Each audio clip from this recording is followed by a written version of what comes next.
Hi everyone. This is Christy. Been talking to Shelby on Messenger here. We've just decided I'll start my own live, and hopefully I can get Shelby in. Um, so I was watching the whole time. She was trying, hoping I can get on with her. She was starting to talk about all the toxins of all the products um, that we surround ourselves with. And I just realized I just started talking because I've been watching. I wanted to introduce myself. I'm Christy Murray. And like what Shelby said, I am in Alaska.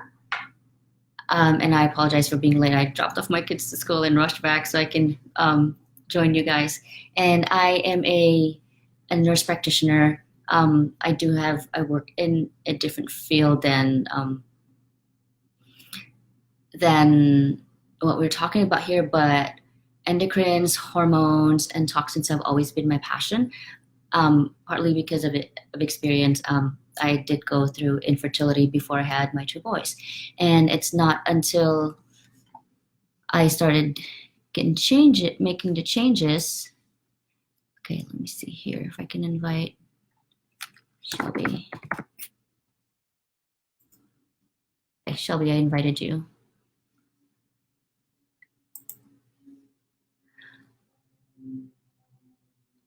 Okay. I did start making changes to the products that I use and what I eat, and had a few treatments, and I got the toxins out of my body. And then that's when I got my first pregnancy, and actually the second one is a surprise. So it really is there.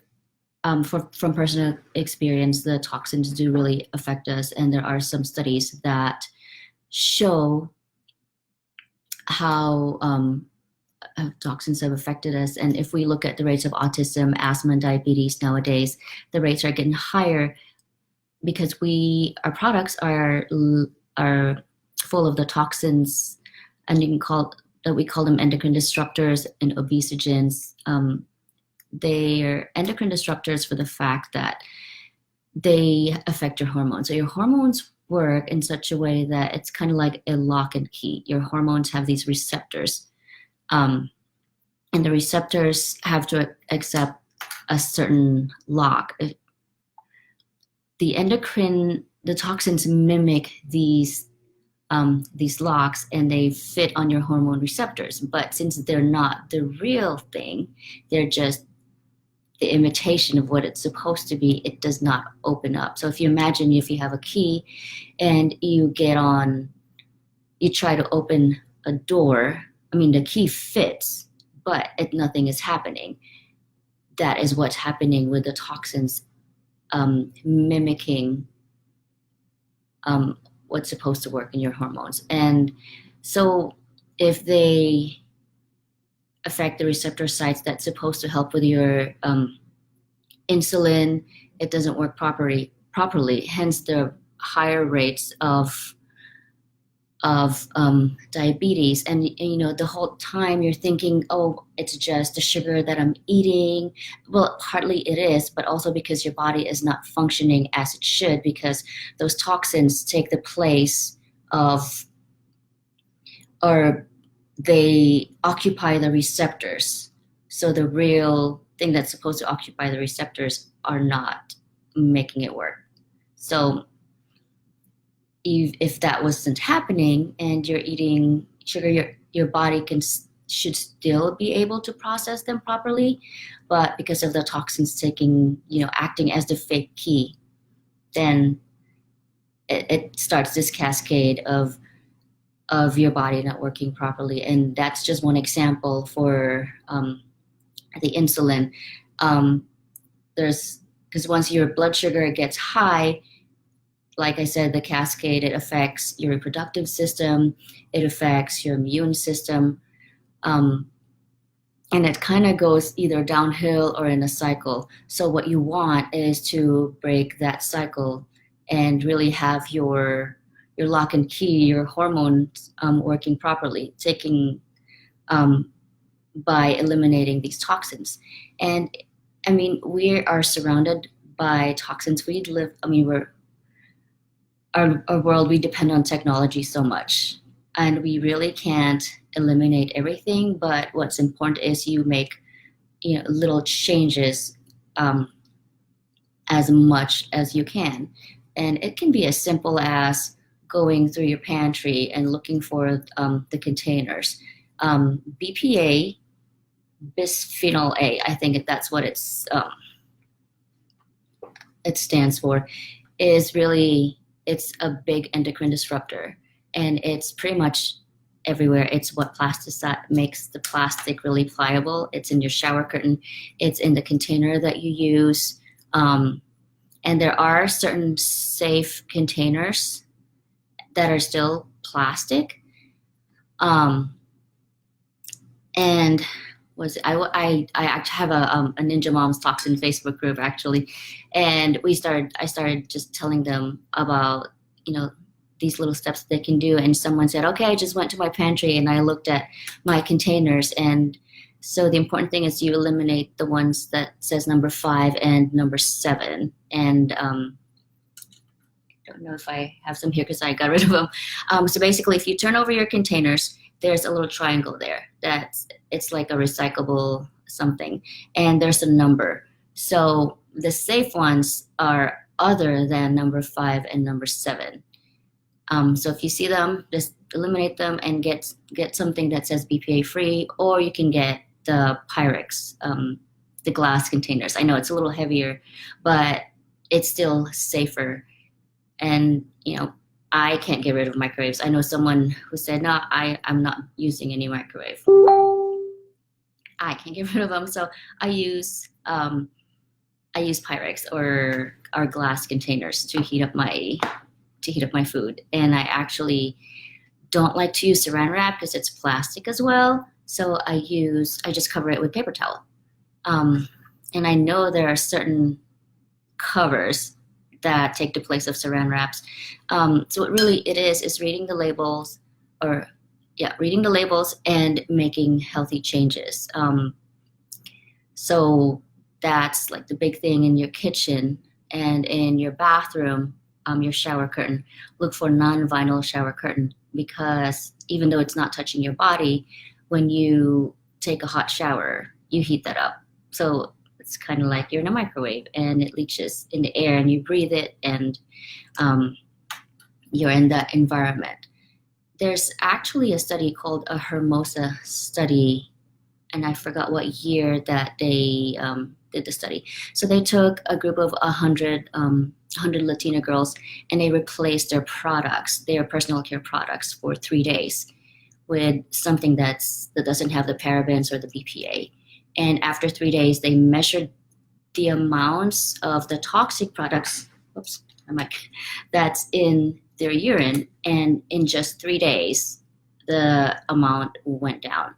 So if you think that you have to make these big changes, just do it one at a time.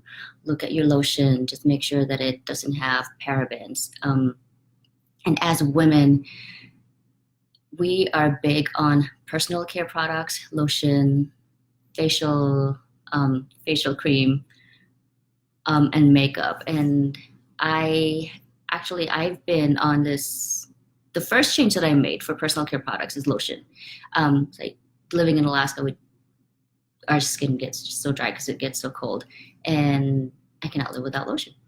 And I switched to a lotion with no parabens. And that was the biggest change that I had made then. And then, as time went on, as I learned more about these endocrine disruptors and how it affects our health, then I slowly made changes. Now I'm changing my laundry soap, what I spray my counters with, and I do feel safer with it, because with 2 little kids, and I don't want them breathing all those fumes. I mean, yes, you have a clean counter, but your kids are sick because you just triggered their asthma. So it kind of defeats the purpose of keeping your family safe and healthy. And I do have a sheet here, and I can take a picture of this and post it in the group later. I'm just going to read off of it. So there's products called or chemical called triclosan. It's an active ingredient, antibacterial. You might remember it a while back. Those hand soaps, they say, oh, it's antibacterial. It's with triclosan. Um, Triclosan, it interferes with your body's thyroid hormone. Um, and your thyroid is your main organ that manages your metabolism. And by just using triclosan, it affects it, kind of like the lock and key we were talking about. And petrolatum, Vaseline, it has petrolatum. It's a biggie, which is linked to cancer as well. Sodium lauryl sulfate and sodium lauryl sulfate, they're the ones that they make the soap bubble for bubble baths. They're the ones that make soap lather. When you wash your hands, you want it to lather because that's what gets rid of the dirt and the bacteria. It actually causes rashes and infection, and it's also contaminated with carcinogenic nitrosamines, which there's also a study that indicated that sodium lauryl sulfate, it penetrated into the eyes as well as brain, heart, and liver, and showed long-term retention in tissues. So retention, these toxins, the more you use them, it's a cumulative effect in your body, and some of them hang around longer than others. And there's just actually, it's another class. It's a big list of what goes to your bones and stays there, what hangs out in your adipose tissue, which is your fat tissue. And like this study said, some of them can actually cross through your barriers. Feel free to make comments of whatever questions you guys have. Otherwise, I'm gonna keep talking about these toxins. Aluminum is actually a big one that's in deodorant. We like aluminum in deodorant because it's antiperspirant. However, it actually it's a neurotoxin that accumulates in fat cells. And so, speaking of fat cells, if someone loses weight really fast, and if your fat cells have a lot of toxins and you don't flush it out properly and you lose that weight, you squeeze out your fat of the toxins. And if you don't flush it out, it's just hanging around in your body. So, like losing, just making the big change right, like really fast you want to make the change, but not to the extent that you're actually hurting yourself. So there's actually a proper way to detox, and just making the baby steps it's actually the best way to go. I don't know how much. Shelby, do you want me to just this? Oh, okay, so I just saw these. So which lotion do I use?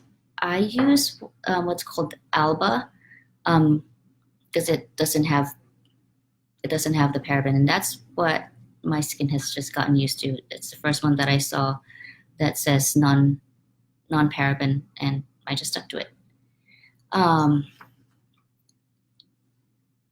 And let me see here. I don't know what else you guys. I don't want to just rattle off like a bunch of chemical names here. But if there's one thing that you do today when we stop the Facebook Live is just go to your kitchen and trade out your containers. I think that would be like the best and most actionable step for today. And then slowly, I think Shelby does have a list for you of other cleansers that you can make that you can use as an alternate. I know there's certain essential oils that are antibacterial and antimicrobial. That's a really good alternative. So I guess that's it. And there's other things too, as far as the food that you eat. Yep. Okay. So the kitchen. Yeah. So cleaning products, and I'm looking at my kitchen right now, trying to see what else I can. Oh yeah. Um, powdered. The powdered cleansers. I used to like to use them because when I scrub, I want them sparkling clean. They have borax, and it's not on my list, but I just read it last night. I'll have to post it for you guys later. Anyway, baking soda is actually a better alternative for it. And oh yeah, so speaking of, so the biggest one are parabens and phthalates. Phthalates are another one. It's hidden in cosmetics that says fragrance. Actually, fragrance is code for a lot of toxins. It's linked to birth defects, breast cancer, diabetes, obesity. So yeah, just go and read your labels. Okay, I think I'm gonna hop off now. I feel like I've rattled too much stuff for you guys. I will post some pictures and other resources, and you guys are welcome to ask me any questions. All right, I'm gonna hop off now, Shelby. Thank you so much. Bye.